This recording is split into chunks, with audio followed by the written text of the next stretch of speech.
এদিকে বিদ্যুৎ সাশ্রয় ও বিদ্যুৎ ব্যবস্থাপনার অংশ হিসেবে দেশের সব শপিং মল, মার্কেট ও দোকান রাত ৮টার মধ্যে বন্ধের সরকারি নির্দেশনা থাকলেও মানিকগঞ্জের ব্যবসায়ীরা তা মানছেন না। নির্ধারিত সময়ের পরেও খোলা থাকছে দোকানপাট, বিপণী বিতান। এ নিয়ে আরও জানতে মানিকগঞ্জ শহর থেকে যুক্ত হচ্ছেন সহকর্মী আসাদ জামান।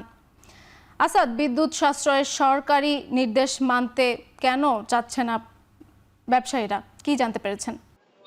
তারিন, আমি এখন রয়েছি মানিকগঞ্জ সদর উপজেলার একেবারে মেইন শহর শহীদ রফিক সড়কে। তো আমি নিশ্চয়ই দেখতে পাচ্ছেন যে আমার পেছনে কিন্তু এখনো যে বিপণী বিতানগুলো রয়েছে সেগুলো কিন্তু এখনো খোলা রয়েছে। অর্থাৎ সরকারের যে নির্দেশনা রাত ৮টার পরে সমস্ত দোকানপাট বন্ধ, কিছু সংখ্যক যে ক্যাটাগরি রয়েছে সেগুলো ব্যতি রেখে। কিন্তু এই যে বিভিন্ন শোরুম কিংবা কাপড়ের দোকান কিংবা কসমেটিক্সের দোকান, এসব দোকান কিন্তু প্রায় শহরের মধ্যে যতগুলো দোকান রয়েছে আমরা দেখতে পেয়েছি প্রায় ৮০% দোকান এখন পর্যন্ত খোলা রয়েছে। আর ৭টার সময় কিন্তু আলোকিত বিলবোর্ড বন্ধ করার নির্দেশ দিয়েছে সরকার, সেটাও কিন্তু মানছেন না। এখন পর্যন্ত আমরা এই মানিকগঞ্জ শহরে বিভিন্ন সময় আমরা দেখেছি যে কোনো সময়ই এখন এই যে নির্দেশনা পেয়েছে সরকার দিয়েছে, সেই নির্দেশনার পর এখন পর্যন্ত কোনো প্রশাসন কিন্তু এর কোনো কার্যকরী ভূমিকা রাখেনি। আর মানিকগঞ্জের কথা যদি বলতে চাই, সদর উপজেলার বিদ্যুতের চাহিদা রয়েছে ৭০ থেকে ৭৫ মেগাওয়াট।